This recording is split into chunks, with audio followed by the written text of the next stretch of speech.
So, in the last episode of ASG, or the last video I talked about Halo Reach, and I talked about why Halo Reach is a masterpiece, of course. So we're gonna take a step back and talk about Halo 3 ODST because it's another one of those Bungie titles that was really good, and I just want to talk about it in general. So Halo 3 introduced this whole new perspective on the Halo games by itself. Taking an Invincible Spartan, and then we're just sort of switching it over to an ODST, which is, fun fact, list them here: ODST, Orbital Drop Shock Trooper. So just in this video today, I just want to talk about Halo 3 ODST and why that game is also a masterpiece, because my god, it is a really great game, and honestly I would be crazy not to talk about it too.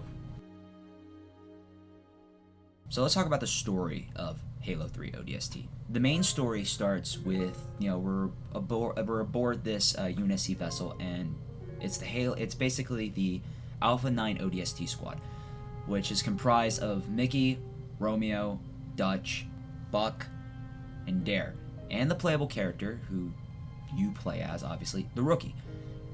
They have a mission to land on the Prophet of Regrets ship, which is stationed above New Mombasa, and basically they're just jumping straight into hell at this point. As they're about to drop land, the Prophet of Regrets ship decides to make a jump to slip space and activates an EMP throughout the entire city, which practically knocks a lot of people off course. Basically, the first part of the game starts off with the Rookie, who wakes up 6 hours after crash, and basically when he wakes up, he sees that it's nighttime, it's raining, and that the streets are empty and desolate except for Covenant forces.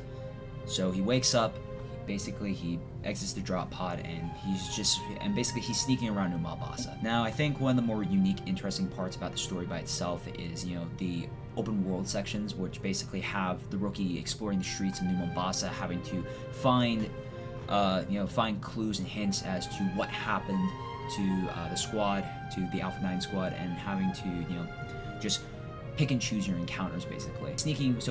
He's sneaking around, and anything that comes up as a clue will eventually go back to the past to when the different members of the Alpha 9 squad decide to drop. So, for example, like the first mission, you play as Buck, and you have to basically go a little more aggressive with gameplay, and you have to get to Dare before she's captured by Covenant forces. And eventually, after that mission is done, it'll jump back to the present, and then you jump back to the past, to the present. It's a lot of jumping, basically. You have to just, you're basically trying to unravel a mystery of sorts until basically the climax of the story. And you're just kind of just enjoying a pretty good time listening to the music and stuff, and, just enjoying New Mombasa and the sights. So next up comes the gameplay. Now, Halo 3 ODST is entirely different from the prospect of what Halo originally played as, where it was more aggressive gameplay of sorts, because you were a Spartan, you had shields, and basically those shields could regenerate as long as you hid behind cover. So to make that switch over to being a Spartan to being an ODST, obviously there has to be some coordinated differences between the two.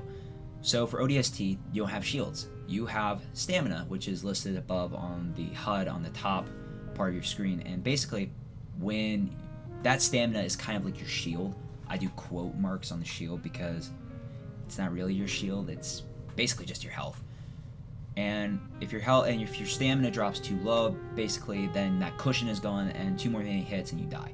So obviously around New Mombasa is scattered health packs to heal yourself.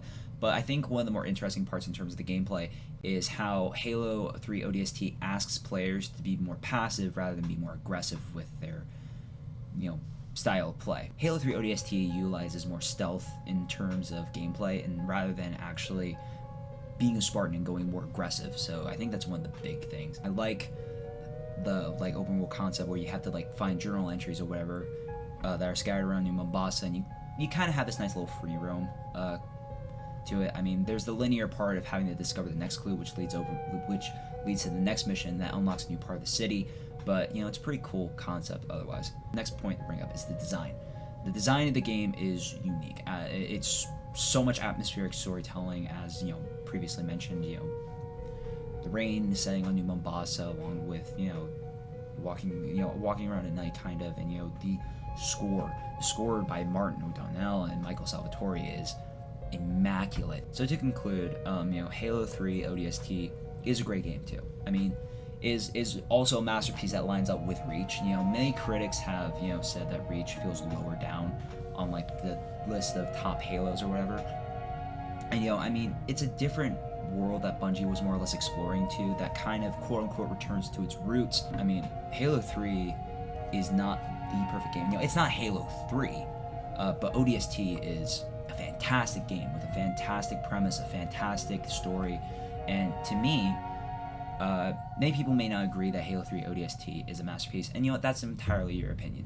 You're right to have that, but I mean, to me, Halo 3 ODST is a great game, and I think it's a severely underrated Halo title.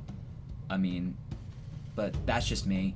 That's what I think. You can play the game yourself in the Master Chief Collection if you want, but to me, Halo 3 ODST is a masterpiece, and that's where I stand. Anyways, I'm ending the video off. Ross, if you want to take over, be my guest. I'm gonna go stand in the rain for a bit. Have fun, guys.